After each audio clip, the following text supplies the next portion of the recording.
Bapak Ibu belum mampu menyaksikan Allah pada diri, tapi Bapak Ibu sudah bisa merasakan kehadiran Allah pada diri. Kalau Bapak Ibu bisa merasakan kehadiran Allah pada diri, bagaimana Bapak Ibu merasakan hadirnya Allah pada diri, Pak? Jadi rasa Allah itu dingin, sejuk, amis, hambar, pahit, gelat, asin. Hah? Lihat, makanya rasa tidak bisa menipu, ya. Rasa tidak bisa ditipu, Bapak Ibu. Ya, ada rasa jasmani, ada rasa ruhani. Rasa jasmani di mana letaknya, Bu? Asam, asin, kelat, enak, ambar tuh? Ya, ini. Rasa jasmani letaknya di mana, Pak? Lidah. Lidah. Ya. Rasa ruhani letaknya di mana? Rasa rohani letaknya. Sekarang, bisakah Bapak Ibu merasakan hadirnya Allah pada diri walaupun Bapak Ibu tidak bisa melihat Allah? Mesti bisa. Wajib bisa malam ini. Ya, kalau belum bisa merasakan rasa Allah pada diri dalam ini, Bapak Ibu jangan pulang dulu. Jangan pulang dulu. Ya. Saya tunjukin caranya. Ini duduk sini, ini makamnya di tarekat. Untuk bisa kita memahami rasa Allah pada diri. Ini yang disebut namanya dengan rasa tadi. Lihat rasa. Rasa ini singkatan Bapak Ibu. Rasa itu maksudnya rahasia Allah. Atau disebut Rasul Allah. Apa kata Allah tadi? Qad ja'akum rasulun min anfusikum. Telah datang kepada kamu seorang rasul dari dalam dirimu itu. Rasul itu disingkat namanya rasa, Rasul Allah atau rahasia Allah. Mana yang dikatakan rasa Allah, Rasul Allah, rahasia Allah dalam diri Bapak Ibu? Yang dikatakan rasa Allah, rahasia Allah pada diri kita, ini yang disebut namanya ruh. Siapa ruh itu? Ruh itulah yang disebut namanya dengan hayat. Rupanya yang dikatakan rasa Allah itu yang hidup, itu yang rasa Allah. Kalau tidak ada hayat, tidak ada ruh, tidak hidup Bapak Ibu. Ruh itu yang dikatakan hayat, hayat itu yang dikatakan rasa Allah pada diri. Siapa hayat? Hayat itu aku. Jadi merasakan rasa hadirnya Allah pada diri walaupun kita belum lihat. Rasakanlah ruh itu yang si hayat itu yang aku, kata Allah. Tuh yang hidup tuh. Jangan Bapak Ibu taunya hidup saja, tapi yang hidup itu tidak taunya si ada. Taunya kita mencari saja, yang mencari itu tidak tahu ada si orangnya. Awak taunya menangah saja, yang menangah itu orang tahu orang. Ini mesti pahami. Ya, makanya kesempurnaan tiada ada. Kesempurnaan buta melihat, kesempurnaan tuli mendengar, kesempurnaan bisu berkata, kesempurnaan bodoh mengetahui, kesempurnaan lemah papa adalah kudrat dan iradat, kesempurnaan mati adalah hidup. Kalaulah kesempurnaan mati adalah hidup, yang hidup itu siapa? Hidup itu aku. Kalaulah kesempurnaan buta itu adalah melihat, yang melihat itu siapa? Yang melihat itu aku. Kalaulah kesempurnaan tuli itu mendengar, yang mendengar itu siapa? Yang mendengar itu aku. Itu yang Allah maksudkan. Innal abdi iza ahbabtuhu qataltuhu fa iza qataltuhu wa ana dia tahu. Sesungguhnya hambaku apabila dirinya telah aku cintai, dirinya telah aku sayangi, qataltuhu, aku yang akan bunuh dirinya. Aku bunuh dirinya. Aku fanakan dirinya. Aku hapuskan dirinya. Aku hilangkan rasa keakuan dirinya yang merasa dirinya yang wujud. Aku hilangkan rasa keakuan dirinya yang merasa dirinya melihat dan mendengar, berkata, mengetahui, berkuasa, berkehendak dan hidup. Ketika telah aku hapuskan rasa wujud keakuan dirinya yang merasa hidup, wa ana dia tahu, maka akulah pengganti daripada dirinya yang telah aku matikan.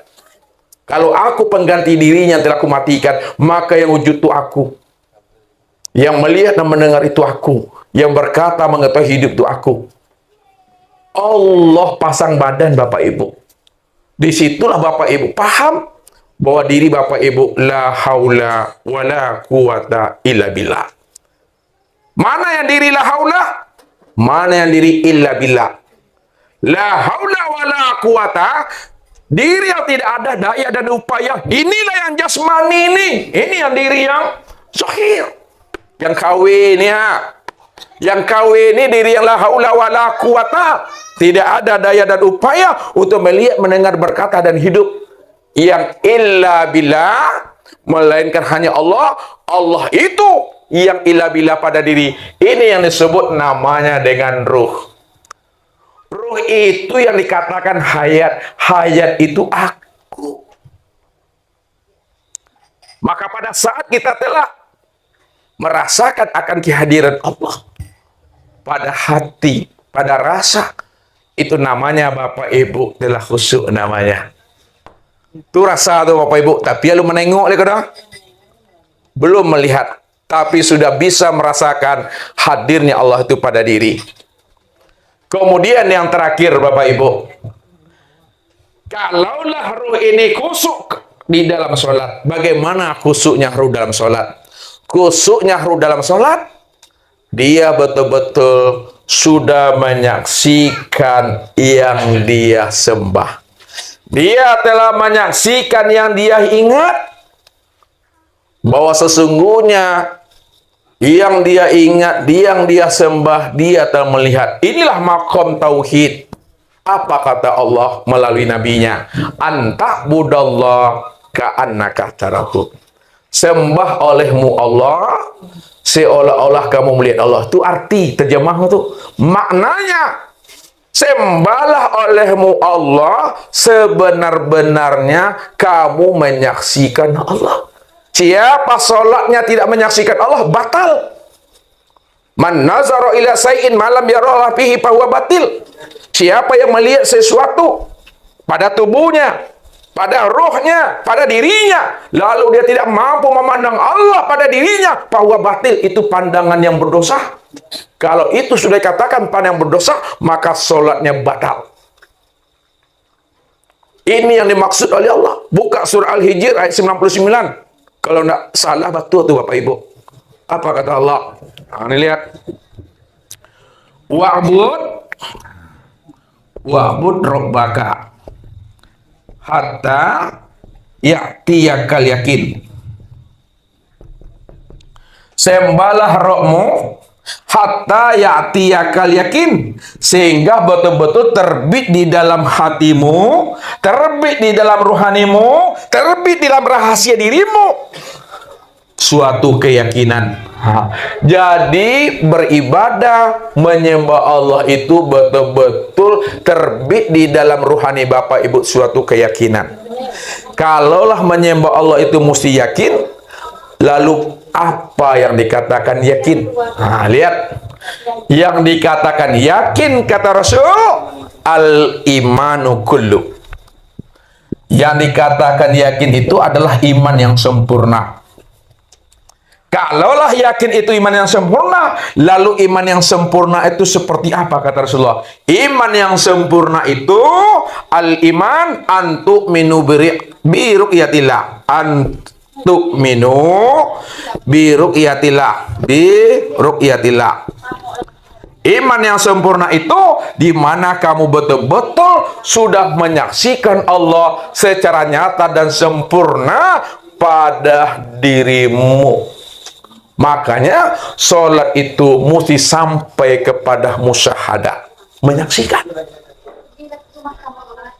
Nah, kalau kita sudah menyaksikan Allah di dalam sholat, maka itulah yang disebut namanya maqam tauhid, maqam musyahadah itu. Inilah namanya sholat yang sah, sholat yang diterima. Pada saat itu kita menikmati lagi Bapak Ibu. Nikmat. Kenapa? Yang memandang dengan yang dipandang esa dia. Yang menyembah dengan disembah esa dia. Ini yang Allah katakan, wa ani'buduni hadza siratim mustaqim. Akulah yang menyembah dan memuji diriku sendiri. Inilah jalan yang benar. Pada saat itu apa kata Allah? Kif ya Muhammad, ana rabbaka usolli. Berhentilah engkau hai Muhammad yang mengaku diri engkau yang sholat. Ana rabbaka usolli. Akulah Rabbmu yang sholat itu. Akulah yang menyaksikan akan diriku sendiri. Itulah yang dikatakan as-sholatu li zikri. Sholat itu mengingat aku. Si zikri itu Allah. Si zikri itu yang sholat. Zikri itu nama lain daripada Allah. Kalaulah zikri itu nama lain daripada Allah, maka si zikri itu yang Allah. Kalau si zikri itu yang Allah, zikri itu yang sholat sebenarnya. As-sholatu li zikri. Si zikri itu yang sholat. Inilah jalan yang benar. Itu nikmat sholatnya Bapak Ibu. Jadi jangan Bapak Ibu menilik-nilik keluar ke dalam diri meniliknya tuh. Pada saat kita telah mampu menilik ke dalam diri, pada saat itulah hilang diri Bapak Ibu, nyatalah wujud Allah di situ. Makanya kesempurnaan tiada menjadi ada dia. Yang ada itu hanya Allah. Disitulah letaknya Allah berdiri dengan sendirinya. Itulah khusyuk. Mesti sampai pada makom ini Bapak Ibu. Tapi kalau kita padakan saja khusyuk kita secara ilmu syariat, yang diingatnya selalu lafaz Allah. Jadi kalau duduk di syariat, yang diingatnya Bapak Ibu adalah tulisan Allah. Tulis syariat duduknya itu mah Allahu Akbar, atau bayangnya kaligrafi Allah doang. Kalaulah kaligrafi Allah itu yang terbayang, itu yang kita katakan Tuhan, maka kita telah menjadikan tulisan Allah ini menjadi sembahan kita, menjadi berhala. Batal salatnya. Apakah tulisan Allah itu yang Tuhan Bapak Ibu? Tidak.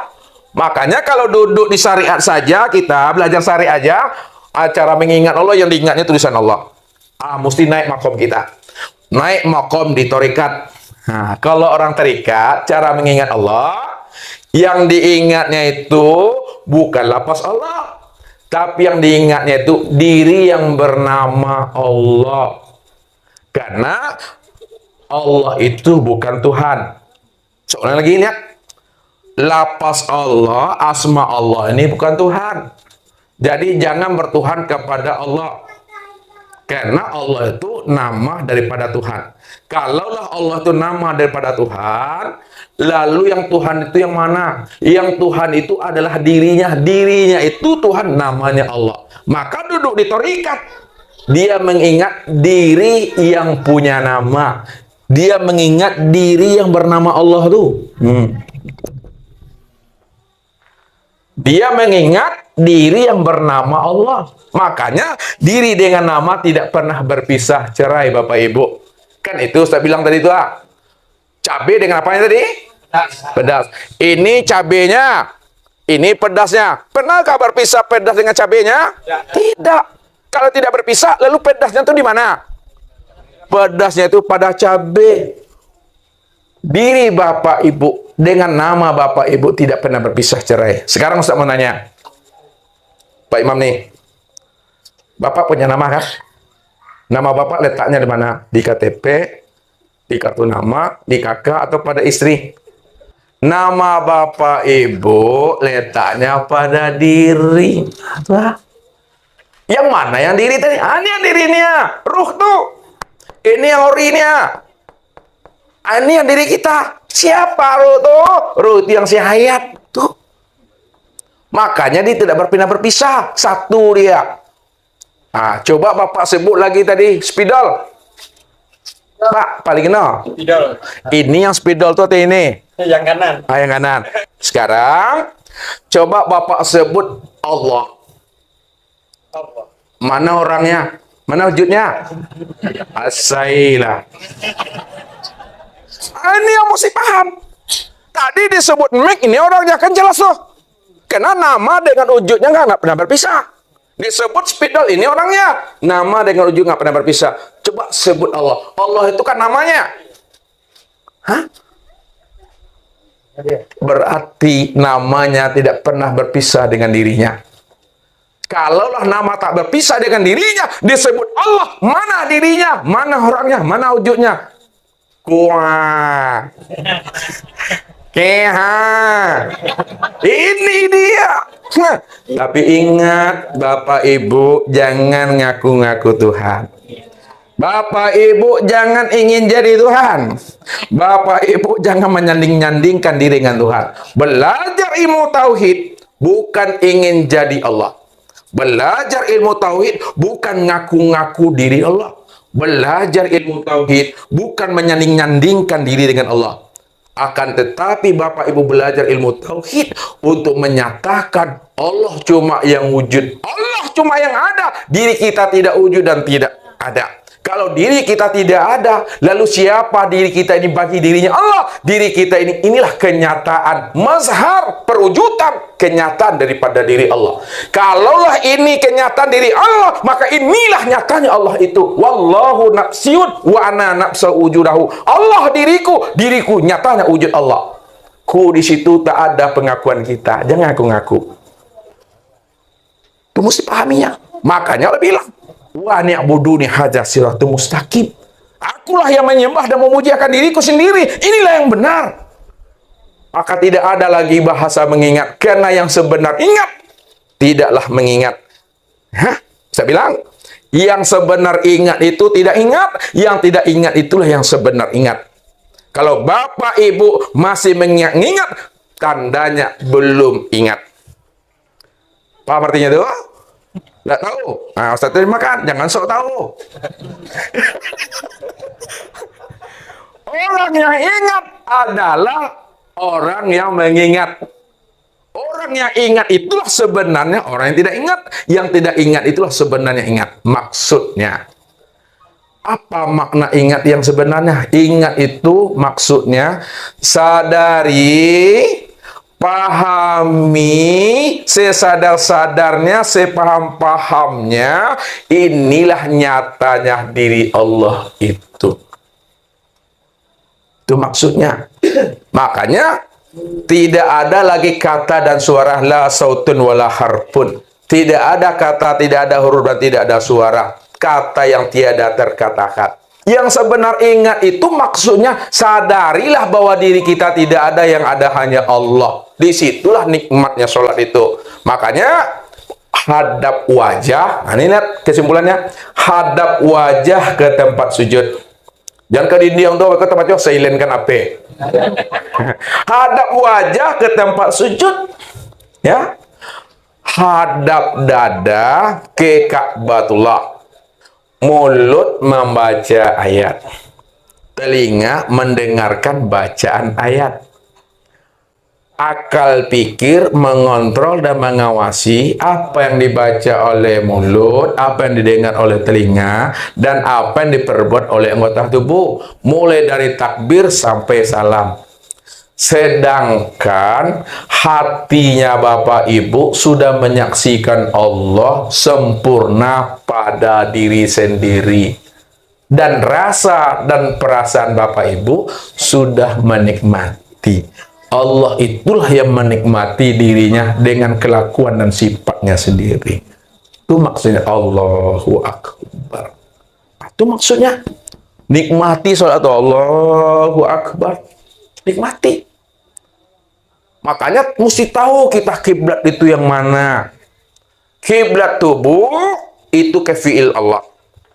Kiblat hati ke asma Allah. Kiblatnya ruh kepada sifat Allah. Kiblatnya sir kepada zat Allah. Zat Allah, sifat Allah, asma Allah, dan af'al Allah sudah nyata pada insan. Makanya insan ini disebut rahasia Allah. Kenapa diri Bapak Ibu disebut rahasia Allah? Karena diri Bapak Ibu tempat sempurnanya memandang zat, sifat, asma, dan af'al Allah. Itulah maksudnya kiblat itu. Pahamilah kiblat secara zahir, pahamilah kiblat secara batin. Ini yang terjadi pada masa Rasulullah.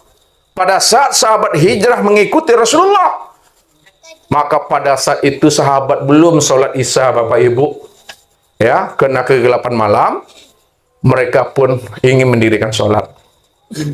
Kata sebagian yang lain, kiblat arah ke barat. Enggak, kiblat ke timur. Disitulah mereka punya ijtihad masing-masing. Ada yang ke barat sholatnya, ada yang ke timur arah sholatnya. Karena gelap. Pada saat itu terbagi dua kelompok tadi. Setelah sholat, mereka lanjutkan perjalanan sampai di Madinah, maka mereka pun curhat dengan Rasulullah. Ya Rasulullah, kami sholat Isya, tapi kami nggak tahu arah kiblat itu ke barat atau ke timur. Maka sebagian kami ada yang sholatnya ke barat, ada yang ke timur. Disitulah turunnya firman Allah, walillahil masyriq wal maghrib fa aina ma tuwallu fasamma wajhullah. Barat dan timur aku yang punya, kata Allah. Kemanapun kamu hadapkan wajahmu, ke barat itu wajahku juga, ke timur itu wajahku juga. Apa maksudnya ke barat dan timur wajahku juga? Karena barat dan timur wajahku ke sini menghadapnya. Bapak ibu menghadap ke barat, ini yang kiblat tuh, hadap ke timur, ini yang wajahku. Hadap ke utara, ini yang wajahku. Hadap ke situ, ini yang wajahku. Ini maksudnya. Bagaimanapun bapak menghadap sama ustadz, bapak ibu duduknya di kiblat. Ke sana hadapnya kiblat, ke situ kiblat secara makna hakikat. Maka hiduplah kita selalu di dalam kiblatnya Allah. Makan kiblat, minum ke kiblat. Maksudnya apa? Kiblat Allah tuh memandang kepada dirinya, dirinya nyata pada insan. Insan ini tempat memandang zat. Zat itu rahasia bagi manusia. Sifat Allah ruh bagi insan. Asma Allah hati pada insan, afal Allah itu tubuh pada insan. Maka kumpulan tubuh, hati, ruh, sihir ini disebut wujudullah. Kumpulan fiil, asma, sifat dan zat ini disebut wujud Allah. Ini dia. Ini yang dikatakan wajah Allah. Ini wajah tu wajahiyah. Aku hadapkan wajahku kepada wajahnya Tuhan. Wajah yang mana? Wajahku itu wajah Muhammad, wajahnya Allah. Itu tempat memandangnya kepada wajahku yang bernama Muhammad. Siapa yang sudah mampu memandang Muhammad pada dirinya, sudah terpandang wajah Allah. Karena wajah Allah itu sudah nyata pada Muhammad. Disitulah Rasulullah mengatakan kepada Umar, wahai Umar, man ro'ani faqad ro'aul haq. Wahai Umar, apabila engkau mampu memandang diriku, sudah sama kamu memandang Allah pada diriku ini. Apa maksudnya? Apa kata Rasulullah? Wahai Umar, apabila engkau telah betul-betul memandang Nur Muhammad, Nur Muhammad itu sudah jadi batang tubuhku, Nur Muhammad itu sudah menjadi rohku. Siapa yang sudah mampu memandang Nur Muhammad, sudah jadi tubuh dan rohku, sudah sama kamu memandang Allah. Karena Muhammad itu adalah kenyataan untuk memandang wajahnya Allah. Khalaqtuka li ajli. Aku jadikan dirimu tempat memandang nyatanya aku, karena akulah yang wujud dan nyata pada dirimu. Anta ana, ana anta. Itulah makna kul huwallahu ahad. Hei Muhammad, engkau itu aku itu engkau. Maka disitulah Allah mengatakan, Allah itu namaku, Muhammad itu wujudku, Adam itu rupaku, insan itu rahasiaku, aku yang menanggungnya, menanggung zatnya aku, sifatnya aku, asmanya aku, afalnya aku. Ini yang wujud qiyamu binafsihi.